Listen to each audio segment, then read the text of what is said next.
रामनाथ जी को शहर में आए अभी 2 साल हुए थे। उनका बेटा सचिन शहर में नौकरी करता था, इसलिए वह अपने पिता को भी शहर ले आया था। सचिन की पत्नी राधिका को रामनाथ जी का उनके साथ रहना पसंद नहीं था। वह चाहती थी कि हम अकेले में मज़े से रहे। इसी बात को लेकर अक्सर घर में कहा-सुनी होती रहती थी।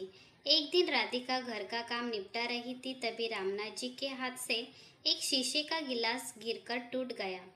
राधिका को बहुत गुस्सा आया। वह बोली, बाबूजी, आपको दिखाई नहीं देता कि मैं सारा दिन घर का काम करती रहती हूँ और आप नुकसान करते रहते हैं। अब कौन यह समटेगा? राधिका की बात सुनकर रामनाथ जी बोले, बेटी, मैं साफ कर देता हूँ। यह कहकर रामनाथ जी कांच के टुकड़े समेटने लगे। तभी एक कांच उनके पैर में चुभ गया। खून की धार फूट पड़ी। रामनाथ जी ने किसी तरह कांच का टुकड़ा पैर से निकाला और बहू को आवाज़ दी। राधिका आई और खून देखकर चिल्लाने लगी, ये क्या किया? सारा फर्श गंदा कर दिया। दवा लगाइए इस पर, जाइए अपने कमरे में। मेरा काम और बढ़ा दिया। रामनाथ जी लंगड़ाते हुए अपने कमरे में पहुंच गए। सामने टेबल पर उनकी पत्नी की फोटो रखी हुई थी। उसे देखकर उनकी आंखों में आंसू आ गए। जब वह जिंदा थी तो रामनाथ जी को कभी एक गिलास पानी नहीं लेने देती थी। उनका बहुत ख्याल रखती थी। शाम को जब सचिन घर आया तो राधिका ने उसे सारी बात बता दी। सचिन पापा के कमरे में गया और बोला, पापा, मुझे लगता है आपको यहाँ लाना ही नहीं चाहिए था। आप एक जगह चैन से बैठ नहीं सकते क्या?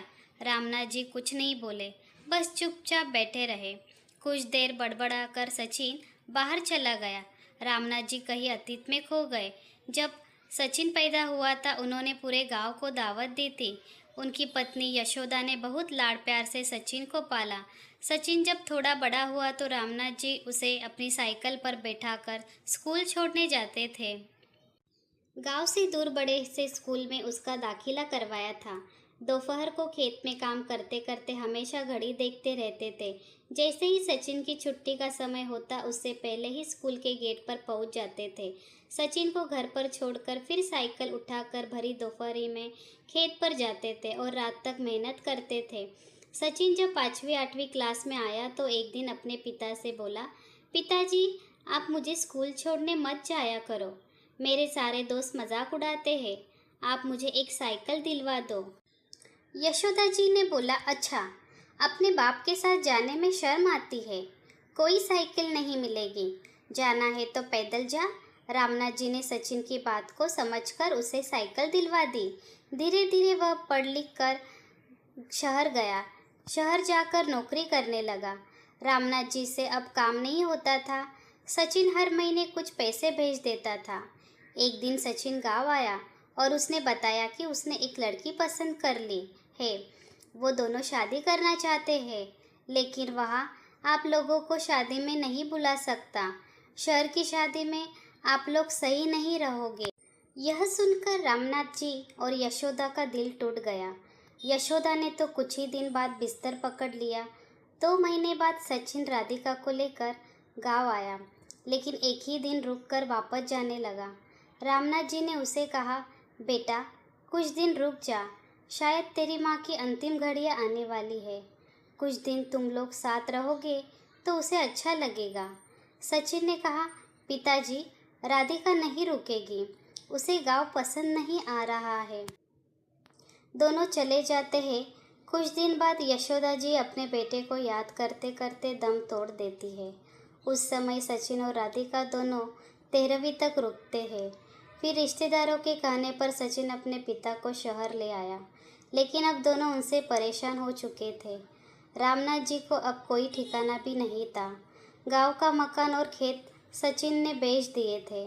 उसी पैसे से उसने एक फ्लैट खरीदा था और जो किराए का मकान था वो उसने खरीद लिया था। एक दिन शाम के समय रामनाथ जी उदास एक पार्क में बेंच पर बैठे थे।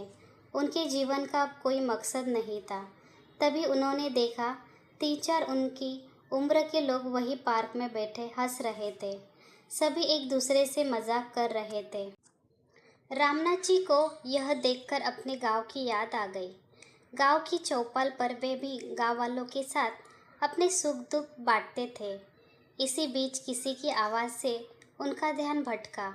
उन्होंने नज़र उठाकर देखा तो उनमें से एक सज्जन उनके सामने खड़े थे। वे रामना जी से बात करने लगे। उन्होंने अपना नाम राजेंद्र बताया। उन्होंने कहा, आप भी बहू बेटे से परेशान हो? रामना जी ने कहा, नहीं नहीं, ऐसी कोई बात नहीं है। यह सुनकर राजेंद्र जी हंसने लगे। अरे भाई, हमसे कुछ छिपा नहीं है। हम सब भी अपने घर वालों से परेशान थे, लेकिन आज देखो हम कितने मज़े में हैं। यही पास में एक आश्रम है, वही रहते हैं। जो मन में आए वो करते हैं, जहाँ जाना हो जाते हैं। वहाँ बड़े प्यार से नौजवान हमारी सेवा करते हैं। समय पर खाना मिलता है, साथ ही हंसी खुशी का माहौल रहता है। छोड़े इस उम्र में अपनी बेइज्जती करवाना, आ जाओ हमारे संग। यह सुनकर रामना जी की आंखों से आंसू बहने लगे। राजेंद्र जी ने बाकी सबको भी बुला लिया। फिर वे रामना जी को आश्रम दिखाने ले गए। वहाँ सब खुशी खुशी रह रहे थे। वहाँ उन्हें कुछ लड़के लड़कियाँ मिले जो वहाँ सेवा करते थे। उन्होंने बहुत प्यार से रामना जी की सारी बात सुन ली और उनसे कहा, दादाजी, आप हमारे आश्रम में आ जाइए। यहाँ हम आपकी इतनी सेवा करेंगे कि आप अपना दर्द भूल जाएंगे। रामना जी के लिए यह सब बिल्कुल अलग था। गांव में तो ऐसा कुछ नहीं था। अगले दिन वे अपना सामान लेकर घर से चले। उन्होंने सचिन और राधिका को कुछ नहीं बताया और आश्रम पहुंच गए। वहां जाते ही उनका स्वागत हुआ। अब वे वहीं रहते हैं। वहां उन्हें बहुत आदर सम्मान के साथ नाश्ता, खाना और पैसे भी मिलते हैं।